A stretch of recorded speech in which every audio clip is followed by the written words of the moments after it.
Todas las fiestas terminan en la cocina. De gente que no le gusta cocinar y dice, es que ponerme a hacer una tortilla de patatas me lleva más a hacerla que comerla. ¿Cuál es el problema de eso? El problema de eso en todo caso es cómo está viviendo la parte de producirla, la parte de cocinarla. Para hacerme un bocadillo simplemente, o sea, y el tiempo lo he tenido y lo tengo a lo mejor, pero estoy con el móvil, entonces no estoy prestando atención a lo que voy a ingerir. O sea, que es que lo voy a ingerir. Que el mejor cerebro de un cocinero son las manos. Bastante decía, dime qué comes y te diré quién eres. El sonido de guisar, eso es música. Para algunos sí, a mí me encanta saber el chisporteo. Menos el extractor. No, el extractor no es música.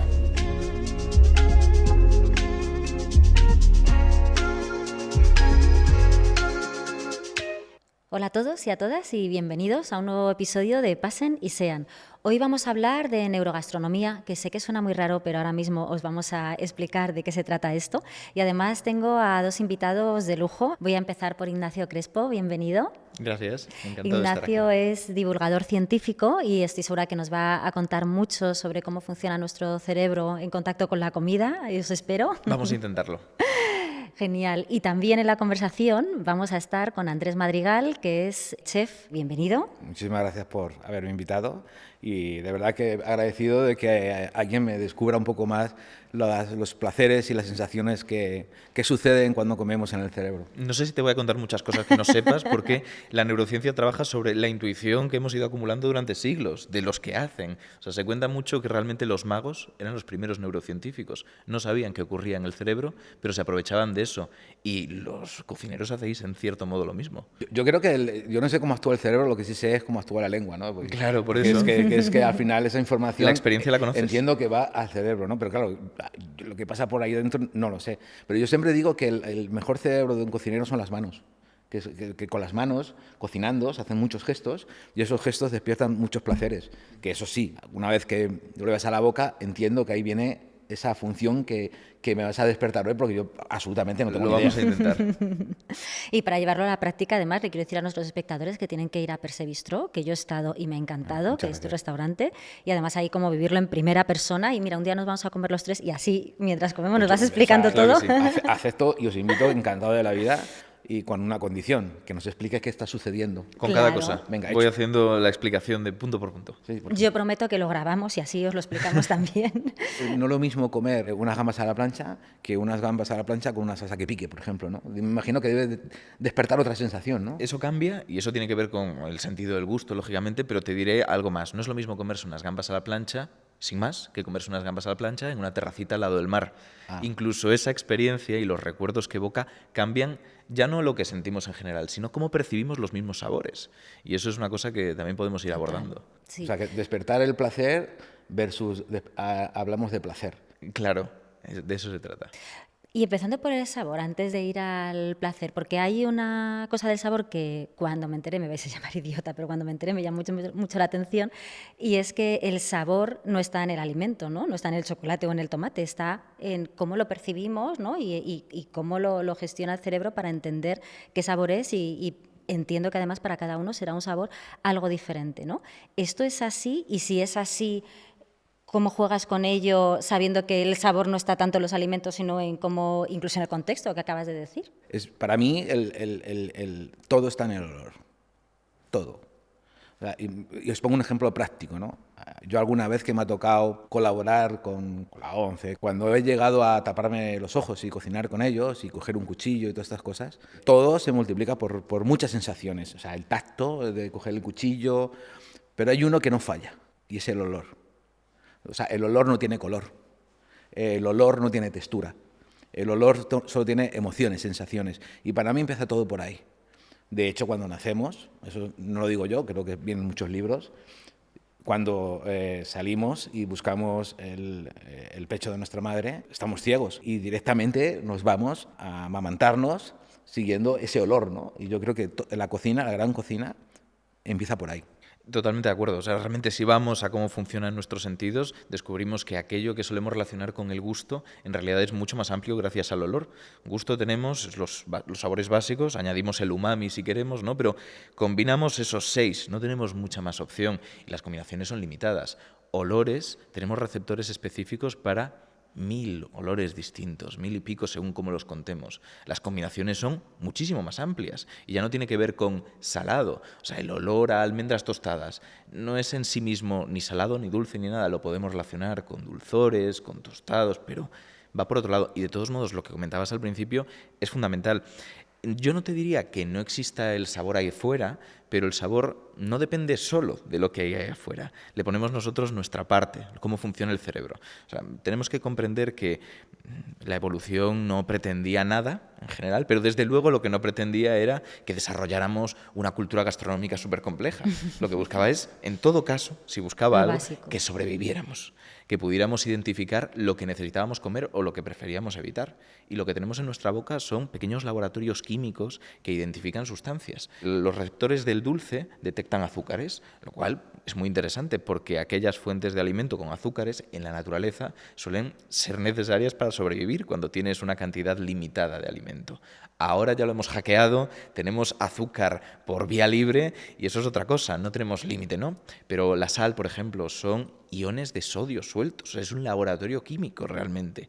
El ácido, que es tan variado, ¿no? Ácidos que se ven tan distintos aparentemente, es un detector de protones, partículas más pequeñas que el átomo mismo. O sea, tenemos laboratorios complejísimos que detectan cosas que sí están en la realidad. O sea, el sabor ácido sí estaría en la realidad como esos protones, o el salado como los iones de sal, o todo el amargo, que suele tener que ver, por ejemplo, con alcaloides, sustancias que están presentes en compuestos que pueden ser tóxicos para nosotros. Lo que pasa es que luego nosotros le ponemos otra capa, lo pintamos con una subjetividad que la ciencia intenta estudiar con la ayuda de la filosofía, pero que todavía nos cuesta. Y has dicho algo que me parece fundamental también. Y con eso acabo, porque sé que me alargo mucho. Estamos aquí como que guay. Que es algo que se ha estudiado más con la vista. No sé si lo habéis escuchado, se llama el problema del espectro invertido y viene a decir algo así como, ¿cómo sé que el rojo que veo yo es el mismo rojo que ves tú? Le llamamos igual. Los dos sabemos que es el color del tomate maduro, que es el color de la sangre, pero ¿y si pudieras ver en mi cabeza y fuera como el verde que ves tú? ¿Cómo podemos estar seguros de esos? Bueno, hay algunos planteamientos, hay una limitación ahí, pero podemos llevarlo a los sentidos del resto, al gusto, por ejemplo. Sí, Cabe la posibilidad de que ese sabor que a mí me genera el ácido de un limón cuando lo chupo sea de una manera distinta lo que tú percibes con el dulce. Y eso es algo que todavía hay que investigar, queda mucho. Has empezado hablando de lo que es el acto biológico, que es el comer, al acto cultural, que es una Ahí sabiduría. están las capas. Todos reconocemos los colores porque nos han dicho cómo es el color. Nos han dicho el rojo es va el tomate, no sé qué, no sé cuántas, ¿no? Bien, yo me acuerdo que hice 2 truquitos, uno era con fresas y otro con naranja, para averiguar cuáles son los sabores y cómo el placebo te despierta o te da otras sensaciones. Todos sabemos que hay fresas blancas. Y la fresa blanca sabe a fresa, no es que sepa a fresa roja, ¿no? Entonces, claro, cuando tú haces un postre con fresa blanca en alguien que no es la fresa, siempre va a pensar que es roja, pero no, es blanca. Hicimos una cata de naranja con diferentes niños, pues había un zumo de naranja de polvos, un zumo de naranja industrial, un zumo de naranja natural y un zumo de naranja de pulpas.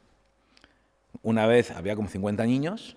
Una vez que todo el mundo probó los zumos, la pregunta del millón era, ¿cuál pensáis vosotros que es el zumo de naranja natural? Pues ganó el de polvos. Igual estaban más acostumbrados a ese y pensarían, ¿no? Eso puede afectar. Y lo que decías de las fresas es también muy interesante porque tú has hecho ese experimento y te diré que has hecho lo mismo que han hecho muchos psicólogos. O sea, que realmente ibas en el camino totalmente Estoy un poco tarado, entonces. Pues mira, la psicología de la percepción ha estudiado eso mismo y ve que efectivamente si le pones un colorante verde a determinados zumos, saben distintos. La gente te indica que sabe distinto. Y el motivo en realidad es bastante lógico. Ya he dicho que tenemos pequeños laboratorios químicos y a partir de ahí, juntando pistas, identificamos lo que tenemos delante, ¿no? Tiene esta cantidad de protones, como dije antes, o de alcaloides.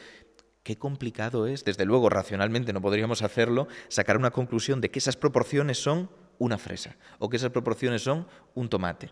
Lo que hacemos es guiarnos por muchas más pistas. El color, aunque no afecta al sabor, es otra de las pistas que usamos y ahí nos sugestionamos para percibirlo de una manera concreta. Y pasa también con la temperatura. Esto se ha estudiado mucho, por ejemplo, con las bebidas, que yo creo que es una experiencia que tenemos todos. Una bebida en un vaso de cristal da la sensación de que es más refrescante, ¿verdad? Y no solo por cómo conduce la temperatura o porque estemos imaginando la condensación en el vaso, parece ser que lo relacionamos por defecto y hace que sintamos subjetivamente que la temperatura es menor, cuando la bebida puede estar exactamente a Yo los siempre mismos digo que ahí grados. depende mucho, o sea, estoy 100% de acuerdo, pero como cocinero, ahí lo que creo que funcionan son las texturas. Sí, claro. Es decir, no es lo mismo coger un vaso de cristal o un vaso de porcelana, que tenemos una textura que nos va a despertar algo, a coger un vaso de cerámica, rugoso, ¿no? Que nos lleva a lo rural, ¿no? Y yo creo que ahí empezamos a transformarnos. En cocina están los trampantojos, ¿no? De lo que te estás comiendo parece que es y no lo es, ¿no? Y ahí es donde está la sugestión, entiendo que del cerebro, ¿no? De que se empieza a mandar la información y a partir de ahí eres tú el que vas creándote tu propio escenario culinario o tu propia sensación de lo que está sucediendo, ¿no?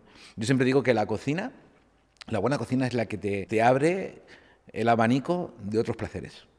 O sea, para mí, como cocinero y como persona que le gusta comer, tú has dicho al principio, para mí no es lo mismo comerme unas gambas en un restaurante, en el mío, que comérmelas en la playa, en un lugar paradisíaco, con la persona que más te apetezca, con un ambiente que no es usual, ¿no? Y yo creo que ahí, a partir de ahí, entiendo que es donde todo eso lo que has dicho de los protones, electrones, bla, bla, bla, bla, todas esas cosas, que yo no entiendo ni papá, es donde empiezan a despertarnos otros placeres que hacen que ese momento de comer o de cocinar, a mí me gusta más llevarlo al momento de cocinar, fíjate, prefiero cocinar a comer, ahí es donde nos despierta el resto de placeres que nos hacen pensar o que nos hacen en positivo o en negativo, o sobre todo que nos llevan a un mundo que igual la palabra no es la más adecuada, pero es el mundo afrodisíaco del cerebro, ¿no? De qué placeres nos está ocultando y qué placeres nos está despertando. Claro. Hay una pregunta que quiero hacerte sobre esto, porque dices que disfrutas más cocinar que Yo comer. 100%. ¿Qué es lo que disfrutas de cocinar exactamente? ¿Cómo lo podrías poner en palabras? Pues es muy sencillo. Yo creo que si mañana fuera a mi casa, no al restaurante, yo disfruto más cocinando en mi casa, ¿eh? Para mí es un regalo que te hago. Sobre todo es un yo a ti, o a ti, ¿no? Es ponerme a cortar un ajo, una cebolla y que estéis alrededor. Y yo creo que os capto toda la atención, ¿no? Que al final es un poco hedonista esto, ¿no? Y un poco así como, este chaval lo único que quiere es que eres el mismo. No, no, no. Ni narciso ni nada, sino es mi regalo. Y para mí el hecho de estar ese tiempo con vosotros, cocinando, hablando, no sé cuántas, aquí sí que suena egoísta. Es el regalo que me estáis haciendo a mí. Claro. O sea, es mi placer. El placer de cocinar os lo devuelvo en el plato, por decirlo de alguna manera. Y ahí es como una especie de película de enamorados, en el sentido de enamorados de cocina, ¿eh? En el sentido de que lo que te estoy transmitiendo son mis emociones. Aquí no hay trampa ni cartón, ¿sabes? Esto somos nosotros en mi casa y cocinando. Si encima algo está bueno, ni te lo cuento, ¿sabes? Ni te lo cuento. Pero pareciera que en un restaurante todo eso se convierte en un poco cotidiano, monótono, ¿no? Entras al restaurante, pimba, la hora, pimba, los primeros cubiertos, no sé. Que está muy bien, que está muy bonito, que sí, pero esa parte se vuelve un poco como negocio también, ¿no? Y es una parte que a mí personalmente, obvio que es la que hace que pague mis facturas, pero me aburre bastante. Pero el hecho, y vuelvo otra vez a ser un poco repetitivo, el hecho de que el círculo sea muy pequeño y muy íntimo, a mí ese es mi regalo, ese es mi mayor placer. Y te aseguro que en mi cabeza pasan muchísimas cosas, porque según cocino me vienen viajes, me vienen aventuras, o sea, estoy cocinando algo y de repente me viene algo en la cabeza que cambio la receta y me busco otro ingrediente para convertirla en otra cosa muy diferente a lo que tenía en la cabeza, ¿no? Y yo creo que ese es el gran regalo de la gastronomía que hacemos los cocineros, no en un restaurante. Este discurso ya yo me lo quito de la cabeza, que lo he dicho muchas veces, pero yo creo que no hay nada tan bonito como el cocinar para alguien. Me parece un regalazo que no encaja en mucha gente eso. Y recogiendo todo eso, ¿qué es lo que provoca en el ser humano? O sea, yo siempre he pensado que ese tipo de cocina es un lenguaje, o sea, es como que cuentan historias o te hace recordar historias, ¿no? Y despierta tu memoria o te provoca algo o genera esos espacios y nos los damos muy pocas veces, ¿no? Que al final se convierte en un acto muy cotidiano. Pero cuando no es ese acto cotidiano, ¿qué es lo que nos enseña como seres humanos esa experiencia? ¿No? El sentarnos ahí y todo lo que explicas que te ha pasado, que como comensal lo vivo al revés. O sea, es decir, cuando como en casa, para mí es un acto cotidiano que presto menos atención, estoy menos presente y es como porque tengo que comer, muchas veces porque me toca, porque es la hora. Y cuando lo hago en un restaurante o en un contexto completamente diferente, me parece más fácil estar presente, disfrutar y dejar que me interpele la comida. Son dos experiencias muy diferentes. Claro, pero para ti Una es al son tus revés. expectativas, que es lo que crees que te van a cubrir, y que por eso vas al restaurante, y la otra es la que desconoces, que la palabra suena un poco cursi, pero es el amor que le ponen las personas en casa, porque es un tiempo que es de tu tiempo. No sé si me estoy explicando. Sí, porque además has dicho una cosa que creo que lo explica perfectamente y además si está bueno, fantástico. O sea, son valores distintos. Que esté bueno es algo que puede mejorar la experiencia, pero ya hay un valor mismo en el tiempo que estás dedicando a cocinar con esa gente. Y corrígeme porque esto es tu vida y tus experiencias, ¿no? Pero me da la sensación de que puede tener que ver en parte con que ya has vivido esas experiencias desde el otro lado.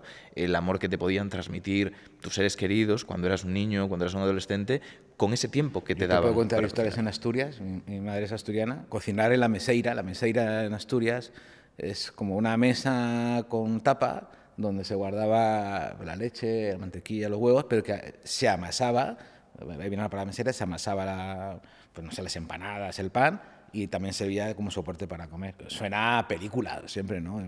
Pero yo tengo eso en mi cabeza. Yo tengo mis primeros recuerdos son de cocinar son con 6 años. O sea, en mi cumpleaños íbamos a pescar. Tengo una gran suerte de que ese lugar de Asturias es maravilloso. Cogimos unos pintos, unos peces, unos pulpos y tal y cual. Y yo ese día le pedí a mi madre y a mi abuela que me dejaran cocinar el pez más grande que yo había pescado. O sea, seguro 100% que se lo comieron, o seguro 100% que no estaba bueno, ¿eh? También queda claro, ¿eh? Porque se quemó.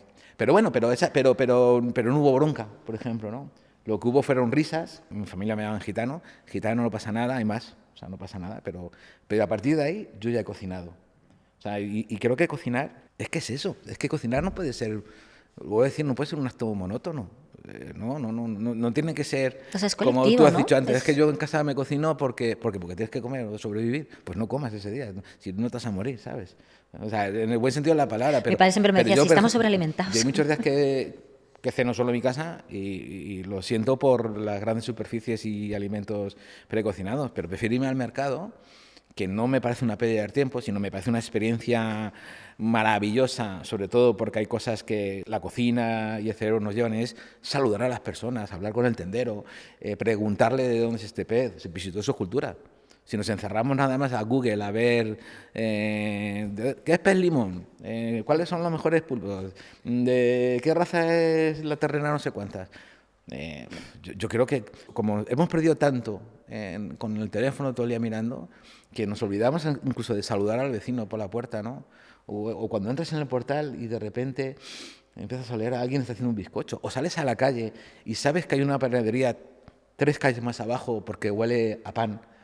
Esa para mí es la mayor sensación y el mayor placer que te puede dar el cerebro a la hora de buscar comida. Y diría que aquí hay además 2 motivos distintos por los cuales esto es tan positivo. Uno, que creo que es el primero que tenemos que recalcar, y es esa dimensión colectiva, esa dimensión humana de interacciones. Porque lo que has dicho es lo que tienen en común un montón de actividades que son positivas para nosotros, ya sea esto o apuntarse a CrossFit y estar en tu box y entonces que conoces a la gente, estableces relaciones y se ha llegado a estudiar y parametrizar que realmente aquellas personas que están en una matriz relacional, o sea, que tienen contactos, gente que se preocupa por ellos, gente con la que hablar incluso y decir buenos días, está lloviendo, ¿no? Parece ser, tienen menos riesgo no solo de enfermedades mentales, sino de enfermedades cardiovasculares. Sabemos que eso afecta. ¿Por qué? Porque nos motiva para, como decías, en vez de ir a la gran superficie, pues dar el paseo por el mercado, ya te estás moviendo, estás pensando, estás estando presente.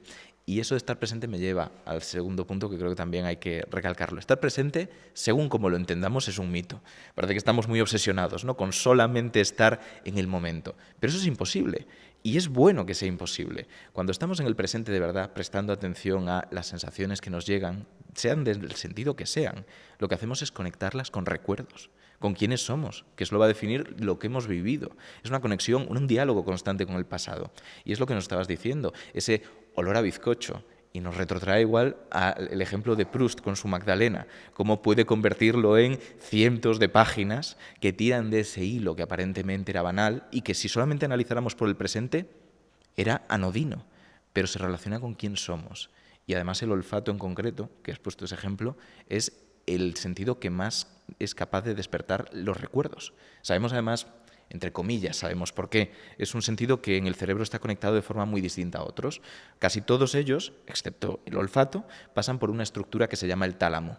El olfato parece que conecta de forma más directa con estructuras que guardan recuerdos y puede que tenga que ver además con motivos evolutivos. El olfato es de los primeros sentidos que creemos que apareció para poder dirigirte y saber qué es lo que te interesa seguir, de qué quieres apartarte y cómo tienes que vivir. Y si tiene tanto que ver con quiénes somos y con esos, ¿no?, esos espacios y todo eso que compartimos, ¿en qué punto estamos sabiendo que no le dedicamos ese tiempo ni a comprar en mercado, ni a cocinar de esa manera, por supuesto a comer sin tiempo, y hay muchas veces que incluso comer solo en lugar de con gente y hacer una sobremesa y tener esos rituales que siempre ha tenido la cocina? Si tiene tanto que ver con quiénes somos y con todos los procesos que hacemos, ¿dónde estamos y a dónde vamos? Bastat decía, dime qué comes y te diré quién eres. Y lo clavó. Hablando de literatura, que a mí Marcel Proust me encanta.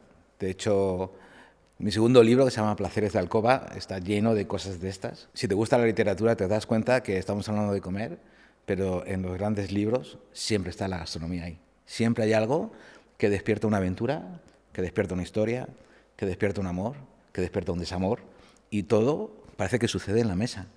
O sea, Pessoa, por ejemplo, que perdió a su amada en un café en Lisboa, describe el café como algo que es amargo por la muerte, pero algo que es caliente por el amor, ¿no? Y me parece tan bonito asociar la literatura con la comida, con lo que nos pasa en el cerebro, que yo creo que en vez de estar aquí una hora, digamos, estar aquí, no sé, unas semanas, ¿no?, para desarrollar todo esto bien, ¿no? Hacemos como Proust, ¿no? Sí, bueno, vamos alargando. Sí. Bueno, el que tenga valor de leerse todo esto... Claro, por eso.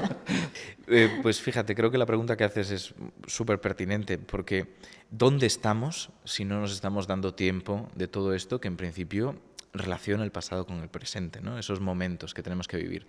Yo te diría que un poco perdidos. Que precisamente la pregunta es ¿dónde estamos nosotros como personas? Porque si le preguntas a alguien quién eres, cómo te definirías, tenemos ese clásico de empezar por la profesión y posiblemente terminar por la profesión. Si añaden algo, añaden tal vez qué puesto guardan en torno a la gente que Describe quieren, ¿no? mucho cómo eres. Claro, ¿no? soy O sea, como cosas más superficiales. padre de tal, o soy hijo de no sé quién. Y está bien, ¿no? Ya es otra capa, pero ¿quién eres en cuanto a características mentales, forma de ser? ¿Eres una persona curiosa? ¿Eres una persona que necesita estar siempre en movimiento? ¿Eres una persona caritativa? Esas son características que nos definen tal vez de una manera más profunda, pero para podernos preguntar eso y llegar a esas conclusiones necesitamos tiempo. Tiempo de hablar Pues con la nosotros cocina mismos. delata mucho de quién eres, ¿eh? Porque cocinar es dedicación. Claro. Y la dedicación parece que se resume versus en tiempo, ¿no? Y yo creo que cocinar es una de las mejores dedicaciones y una de las mejores maneras de pasar el tiempo con alguien. Porque vienen todas esas conversaciones que estamos teniendo ahora, ¿no? Vienen historias, vienen recuerdos, vienen aventuras, vienen viajes, siempre sale algo. O sea, en una cocina, que yo creo es el centro de la casa, de cualquier casa, es donde realmente sucede todo. Todas las fiestas terminan en la cocina. Y todas empiezan en la misma. ¿Qué tienes en la nevera? Y además hay otra característica que creo que es importante para eso, y es que si nos ponemos todos a ver una película, que está fantástico, a mí me gusta mucho el cine, hay un estímulo auditivo al que tenemos que prestar atención. No podemos mezclarlo con otros estímulos auditivos, con otra gente que nos esté contando su vida. Con la cocina, aunque evidentemente el sonido también puede ser interesante, de un crujiente, pues lo que sea, está muy bien que podamos liberar ese espacio, que mientras percibimos la comida y la disfrutamos, tengamos liberado nuestro oído para poder compartir esos momentos, que tal vez con otras actividades del día a día es mucho más complicado. Bueno, antes hablábamos que la cocina es olor, la cocina es textura. También. Cuando has dicho el crujir, que es otra de las texturas, por decirlo así, ¿cuánta gente no come algo solamente por la textura? O cuánta gente le repele un sonido y yo no quiero más, ¿sabes? Comer nos delata. ¿Qué nos gusta, qué no nos gusta? No hablo de los sabores, sino del resto de cosas que nos suceden. Si te gusta el cine, si te gusta la montaña, si te gusta el mar. Y yo creo que el comer nos ayuda un poco, o al revés, a esa sugestión de qué queremos hacer, ¿no? Cuando se intenta analizar la personalidad de una persona. Es complicado, pero hay test psicológicos que nos ayudan. Y el Big Five son 5 grandes características que ayudan a perfilar a alguien. Una de ellas es la apertura a la experiencia, que es justo eso que estás comentando. Precisamente te delata porque saber cómo de abierto estás a probar sabores o texturas nuevas está muy relacionado con la apertura a la experiencia en general, que luego hay excepciones, por supuesto. Y hay personas que tal vez tienen algún trastorno concreto que hace que las texturas les superen y para el resto están abiertos y se leerían cualquier cosa y viajarían a cualquier sitio. Pero en general, para la población global, ahí hay una correlación súper fuerte. Y que antes lo has mencionado, la curiosidad. O sea, creo que de hecho, de vuestras disciplinas además, ¿no? De tanto la ciencia como la cocina, creo que si algo tiene en común es esa curiosidad de investigar, de mezclar cosas, de ver qué me provoca o qué puedo provocar, ¿no? Hice una cosa con unos amigos y lo llamamos tránsito y caducidad. Eligieron a 17 jóvenes universitarios de grandes universidades del mundo, Japón, Estados Unidos, Francia, Italia. Nos centramos en una cocina y la idea de esta aventura era ver lo que sucede a un señor o qué no come un señor de Japón versus qué come un señor de California. Empezamos con unas gambas. Compré gambas muy frescas, vivas, y las cociné de 3 maneras. A ojos cerrados había que probar las gambas. ¿Qué pasó? A la hora de probar las gambas, los japoneses, la gamba cocida muy hecha no la podían comer. En cambio, la cruda era una maravilla. Los del otro hemisferio era al revés, le gustaba muy hecha. Las crudas no podían ni verlas, más sabiendo que estaban vivas. La última prueba que hice varias, fue con una becada, un ave.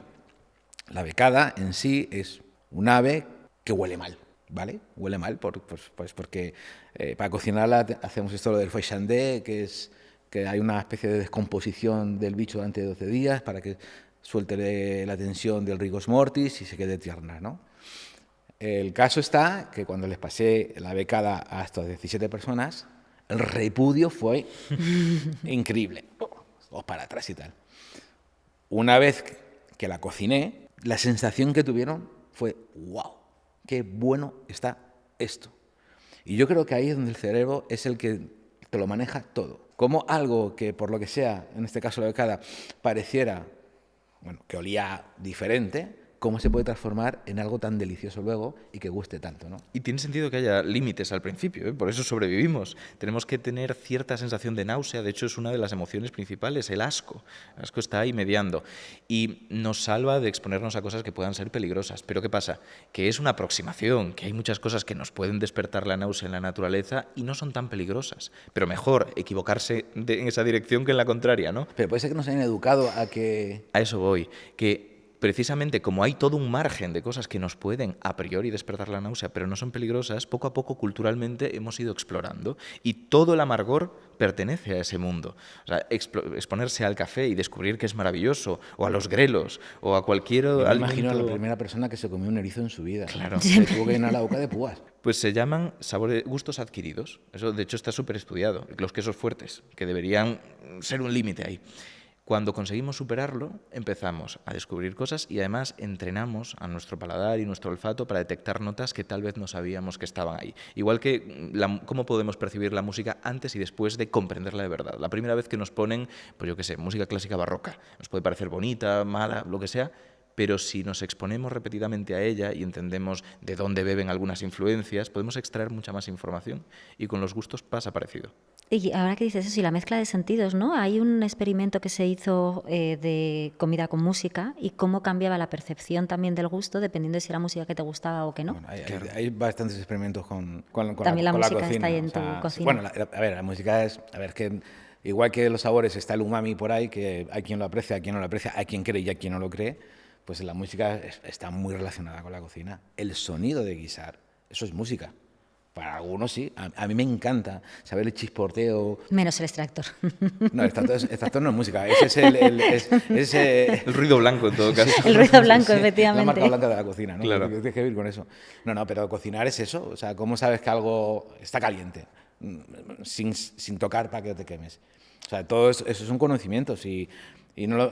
Cuando algo bulle, ¿no? Cuando está cociendo y ¿sabes? La velocidad con que ese sonido hace que tu cabeza entienda que tienes que ir más despacio, que te queda tiempo, y luego eso transformado, todo ese sonido de música de cocina con el olor, ya sabes, bueno, yo a veces, para mí es más fácil hacer así con la mano para saber que mi plato ya está hecho que meter la cuchara y probar, ¿eh?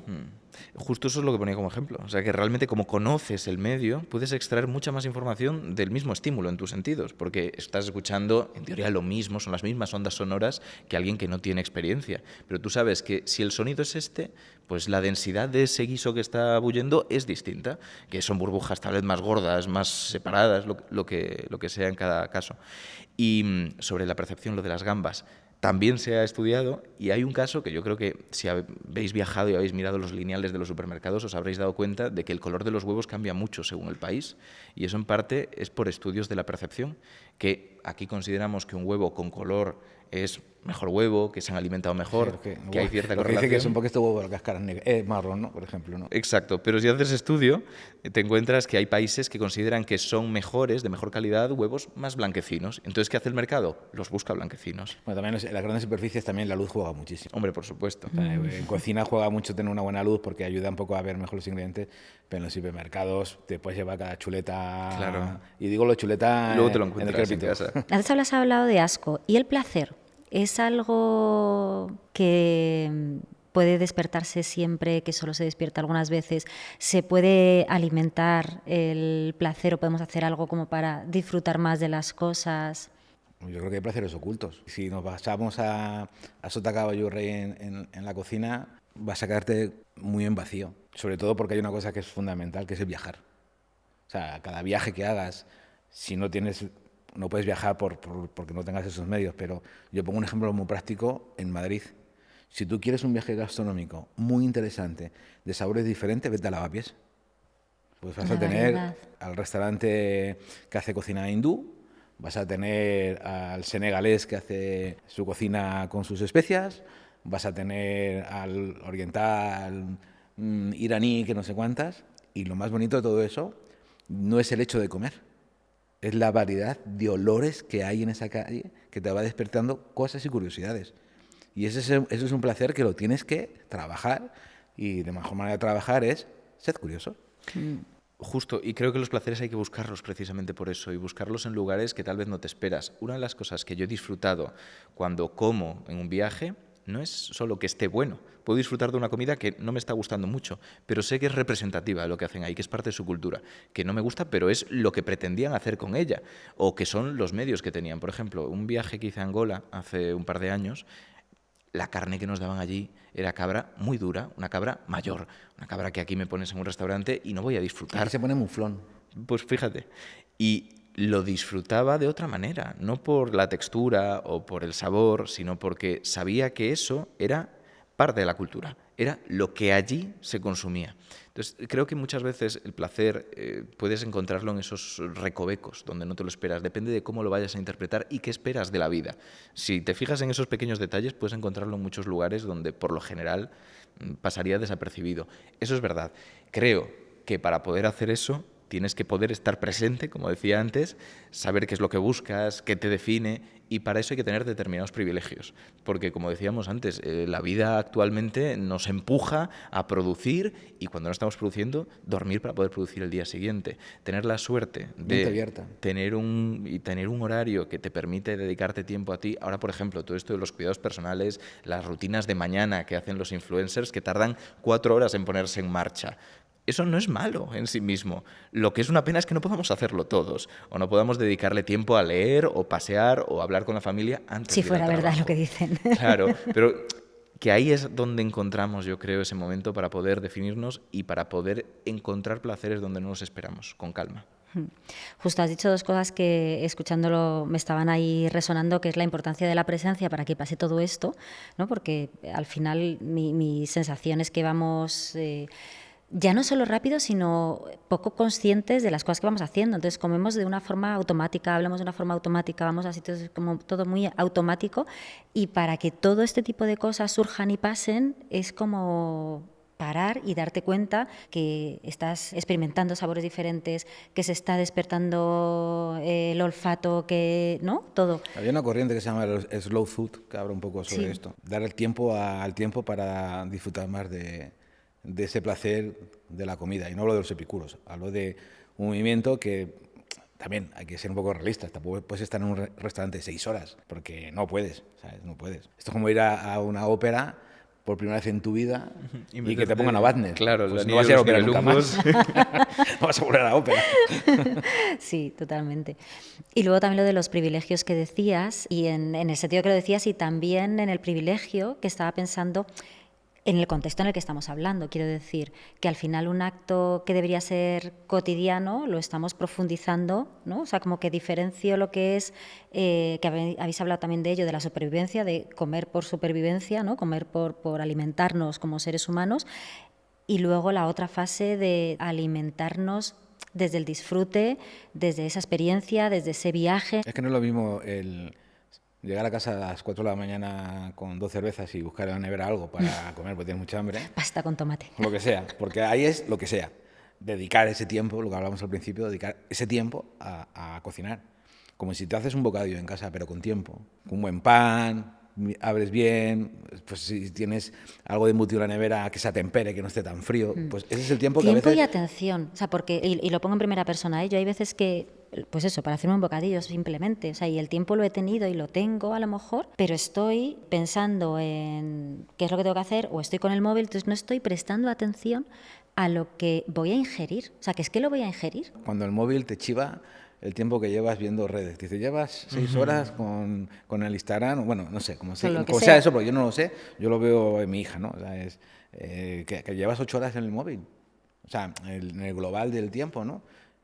Y tardas en hacerte un desayuno 1 minuto y medio, que en vez de calentar la leche, o no leche, vamos al microondas, que parece que vas más deprisa, pues yo creo, por ahí empieza todo. Si te levantas por la mañana y quieres regalarte algo de placer, hazte un buen desayuno. Y un buen desayuno no implica que te hagas huevos fritos revueltos con pan, tostado. No, sino que ese momento que te vas a tomar, que son 10 minutos, sea un placer. Que no sea pim pam fuego que me tengo que ir a maquillar, por ejemplo. Esto es una cosa que yo he escuchado mucho de gente que no le gusta cocinar y dice, es que ponerme a hacer una tortilla de patatas me lleva más a hacerla que comerla. ¿Cuál es el problema de eso? El problema de eso, en todo caso, es cómo está viviendo la parte de producirla, la parte de cocinarla. Y es lo que decías antes. Si conseguimos reenfocarlo, si conseguimos que nuestra atención no esté puesta en lo que vamos a comer, sino en lo que estamos haciendo y disfrutar del proceso, o incluso pues ponernos música mientras, que es que son cosas compatibles, vamos a poder llenar ese espacio de una manera que es positiva. Pero claro, si lo que tenemos en nuestra mente es el objetivo de consumir, el objetivo de nutrirnos, estamos perdiendo dimensiones, que no quiere decir que haya gente, o sea, que no haya gente que pueda ser perfectamente plena y feliz sin prestar mucha atención a la comida. Pues por supuesto que puede haber, ¿no? Hay gente que no le gusta, hay gente que claro, no me gusta comer y como. Es eso. Mi abuela, por ejemplo, no le gustaba comer. Es un caso de estos que, por lo tanto, cocinar tampoco le entusiasmaba. Y hacía 4 cosas que estaban súper bien y otras que no eran propias del canon de abuela. Pero eso no fue algo que le trajera problemas jamás, que le hiciera más infeliz. Eso sí, seamos realistas, la mayor parte de la gente le gusta comer. Y la mayor parte de la gente vive de espaldas a esa comida. Comer, diaria. cuando dices comer, saciarse. No, hombre, evidentemente hay escalas, pero que lo disfruta. No necesariamente llenarse, sino disfrutar de los sabores, aunque sean sabores muy sencillos. Yo creo que para mí comer, es verdad que sería de formación, ¿no? Pero porque soy cocinero, pero hay pocas cosas que se igualen al placer que da la comida, ¿eh? Es que puedo decir 3, 2 no lo voy a decir, o sea que... Bueno, uno sí, dormir. Dormir feliz es un placer. Lo hemos que no te entendido todos. te enteras al día siguiente, ¿no? Pero bueno. Totalmente. Pues estaba pensando, por recoger todo lo que habéis dicho, que me quedo con algo importante, que es disfrutar de las cosas que hacemos. O sea, estar presentes y poner de nuestra parte para ser más conscientes de que todo lo que hacemos tiene que ver con quiénes somos. Como decías, que la comida habla mucho de quiénes somos, de a qué estamos dando importancia, a qué estamos dando prioridad, ¿no? Y qué significa eso, para poner más conciencia en cada cosa que hacemos. Ya no solo darnos el espacio para comer y revisar, sino incluso para crear esos espacios, ¿no? Desde lo que significa ir al mercado, lo que significa dedicarle tiempo a poner amor en la comida y en la cocina y compartirlo con otros, porque al final somos seres sociales y suma mucho el poder hacer eso. Mi resumen de esto es que cocinar, lo he dicho al principio, para alguien, para los demás, pocos placeres hay tan buenos como ese. Yo tengo que reconocer que como aficionado y muy mal cocinillas, voy a decirlo así porque no podría decir otra cosa en tu presencia, pero es verdad que lo disfruto mucho y que la comida siempre me ha acompañado, y una de las peores decisiones que creo que he tomado últimamente es que hace poco, el año pasado, me mudé de un piso de alquiler a un piso que ya era mío, pude reformarlo y la cocina tuve que separarla del salón. Lo cual significa que pasé de organizar muchos eventos con amigos, donde yo cocino y están ellos ahí a mi alrededor, que es justo lo que comentabas, y lo disfrutaba un montón, a separarlo. A que ahora voy yo a la cocina, sabía que eso iba a ser un problema, pero es lo que tocaba en el piso, y ellos se quedan en el salón. Y creo que es una de las cosas que he perdido que más pena me dan por todo lo que hemos dicho. Quiero recogerlo así, ¿no? Quiero decir, es un momento que creamos, en el que nos damos tiempo y en el que además yo podía introducir un componente que es fundamental para que realmente vivas eso, y es la emoción que estableces con ellos. Sabemos que los recuerdos se graban más cuanto más intensa sea la emoción con la que lo estás viviendo, dentro de ciertos límites, y que además sabemos los mecanismos por los cuales se guardan los recuerdos posteriores y los anteriores mejor. Estar presente, como decíamos, es imposible en el sentido estricto de la palabra. Siempre hay relación con nuestros recuerdos, y si no los formamos ya de partida, va a ser mucho más difícil definirnos en el futuro y relacionarlo con lo que, pues por desgracia, no hemos podido vivir porque no hemos podido recordar. Eso es lo que yo llamo la memoria gustativa. Justo. Simplemente para cerrar con un deseo que no ¿De verdad? sé... ¿Ya nos tenemos que ir? Sí, pero podemos seguir, ¿eh? Vale. Pero sí que ese deseo de que no sea solo pues, un privilegio y un lujo, sino que podamos todos permitirnos ese disfrute y esa parte de conocimiento de uno mismo que nos provoca el comer y el comer bien. Hay que recordar que comer no es subjetivo ni significativo de se come mejor si pagas más o es más caro. No, que va. Desde una buena lata de mejillones con un excelente pan tostado y lo que tengas a mano de beber, una copa de vino. Y en buena compañía, en terraza. En una compañía, te aseguro que eso es más barato que me disculpen los del cine, que ir al cine. Pues muchísimas gracias. Cerramos con esta idea y con esta invitación. Muchísimas gracias a todos los que nos estáis escuchando. Espero que lo hagáis comiendo y que estéis disfrutando de esta conversación y que nos vemos dentro de muy poquito. Un beso a todos. Muchas gracias. Gracias. Puedes ver y escuchar este video podcast en Spotify, YouTube y en tu plataforma favorita. Y síguenos en nuestras redes para no perderte nada.